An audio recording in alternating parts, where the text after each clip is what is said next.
minutes. Wow, it's turning into a big tornado. Oh, it's going to be huge. We got to go. And two of them. Yeah, two of them. Yeah, I'm so about to be out of film. I've waited my whole life to see a tornado, and we've seen 10 today. I've never seen so many tornadoes in 1 hour. Can we say 11 tornadoes in one day?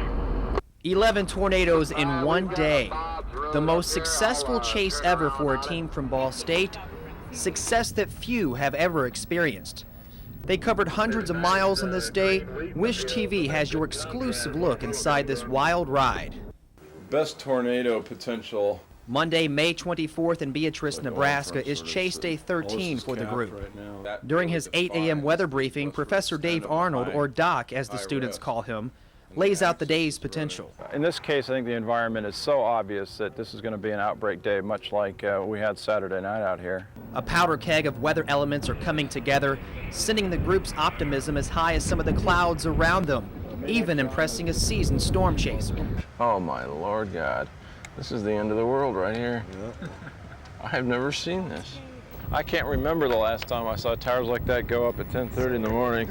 By 11 a.m., the National Weather Service issues a tornado watch for the area. How would the parameters that you've seen so far stack up in your years of storm chasing? This is as good as it gets. At 2 p.m., it's not if, but when the towers will break through the cap of warm air that's putting a lid on their vertical development. Every time one goes up, it weakens the cap, so sometime soon, one of these will make it up through it, and you'll be amazed at how quickly it turns into a gigantic thunderstorm.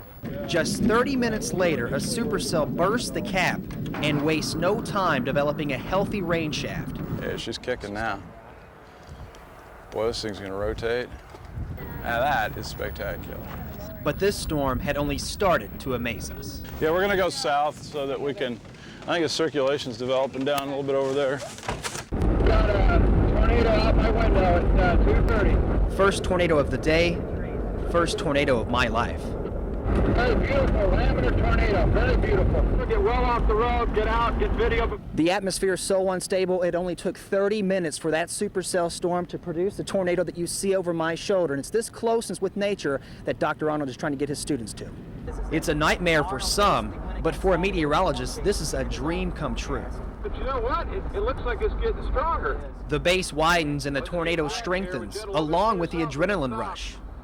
It's huge! Yes, it's huge. Wow. It's the best show on Earth for 10 minutes before this twister finally fizzles out.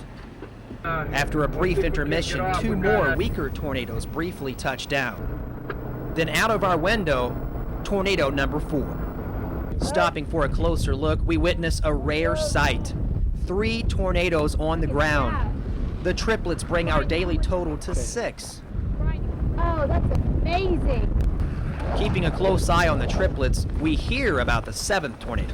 Got it, got it. There's one right over us, apparently. Down the road, we stop for a moment as our supercell spins up another funnel less than a mile away from us. We need to go. We need to run. Run now. The funnel became touchdown number 8. It's on the ground. That's right where we were. 8 tornadoes in just over 60 minutes, an hour of unprecedented storm chasing. Absolutely amazing. That's all there is. No words to describe it. It's nothing like I've ever seen before in my life or expected to see. I'm assuming I should not expect this every time I come out with you guys. And no, like I said, I've been doing this for 23 years. It's the first time I've seen more than 5 tornadoes in an hour, or more than 5 tornadoes in a day for that matter. What comes next is the roughest trek of the journey. The storm's core nearly swallows the caravan. This is the price you pay for getting so close to nature's fury. On the other side of the core, we see a stovepipe tornado, number 9 of the day. We move into Kansas, where the storm we've been following nearly 4 hours spits out 2 more tornadoes. They're all miles away, but still impressive. He said never expect a tornado, and there's no way that we would ever expect 11 in one day.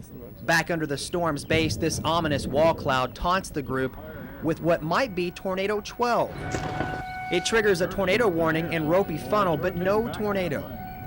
The storm has given all it's got, and we're running out of daylight. Well, time is now 8:45. We've been at this for about 9 to 10 hours now.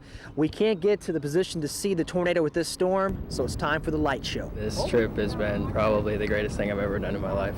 Those sentiments echo through the now exhausted group. Tonight they'll rest well, because tomorrow brings yet another chase.